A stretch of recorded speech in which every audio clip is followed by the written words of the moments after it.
Good morning. Friendship enrich your life. Alam niyo ba yun guys? Na yung friends pala natin ay nagpapaganda ng buhay natin or nagpapagaan ng buhay natin. Nag-stop ako magkaroon ng friends or makipag-meet sa mga tao nung time na naka-experience ako ng hindi maganda. So, mas gusto ko na lang na mag-stay sa bahay.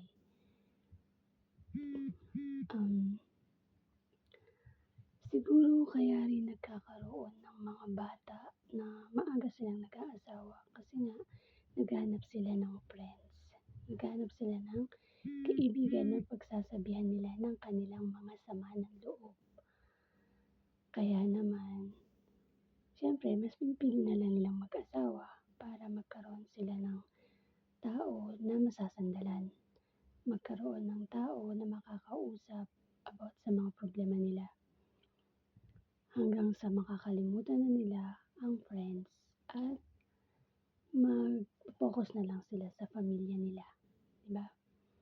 So, pero alam niyo ba na ang friends ay special? Magandang may kaibigan kasi yung kaibigan pala ay sila yung nasasabihan mo ng sama ng loob. Totoo naman kasi mas nasasabihan mo sila pagka may family problem ka, pag meron kang problema sa asawa mo, di ba? Andyan yung kaibigan mo. Ang kaibigan laging nandyan sa hirap at ginhawa. Ang kaibigan sa saya at lungkot kasama mo. Lagi siyang nandyan para sa'yo. Kaya pero guys, hindi mo masasabing kaibigan mo yung isang tao pag ngayon mo lang siya na-meet. Pag isang beses mo lang siya na-meet. Halimbawa, na-meet mo siya. Tapos may nagtanong, kaibigan mo? Sabi mo, oo, kaibigan ko. Paano mo siya magiging kaibigan kung hindi mo naman siya kilala? Diba? Ang kaibigan po na sinasabing special at chosen one or chosen friends ay yun yung mga tao na nakakasama mo sila sa oras ng hirap, ginhawa, masaya at lungkot, sa lahat ng bagay kasama mo siya. Kumbaga, hindi lang kayo isang beses nag-meet.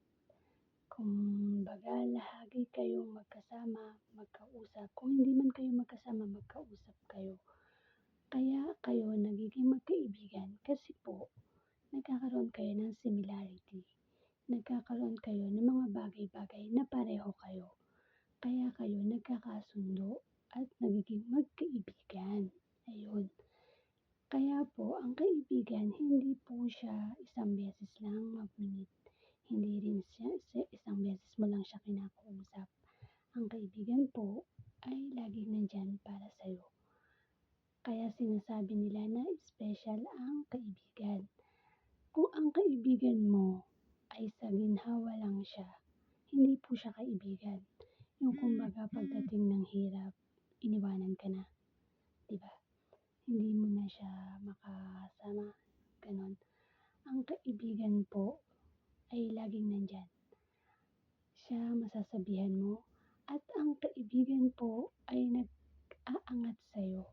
Kumbaga, hinahatak ka niya pataas. Siya yung tao na pag meron kang ideas, pag meron kang magagandang sa sarili mo, sa isip mo, tapos gusto mo siyang gawin, siya yung masasabihan mo at magsasabi sa'yo, sige, go mo yan, ganon. Siya yung tao na talagang ipupush ka na tumaas, na maging okay yung life mo. Hindi yung hahatakin ka niya pababa or hahatakin ka para mas maging malungkot ka. Siya yung kaibigan na laging positive ang sasabihin sa'yo, ang i-a-advise sa'yo. Hindi po siya magne-negative. Kasi nga, at ang kaibigan po, hindi po siya magsasabi ng no. Lagi po yung yes. Sabi niya sa'yo, sige, gawin mo. Sige, mo, susuportahan kita. Lagi akong nandito para sa'yo. Kailangan mo ng tulong, nandito ako. Yun. Yun po ang kaibigan. So, guys, kung mamimili po, ang kaibigan dapat hindi nang-iiwan, hindi nagsasabi ng no, okey? So, pili po kayo ng friends na talagang makakasama mo for life. Yung pong ano, yung laging nandiyan.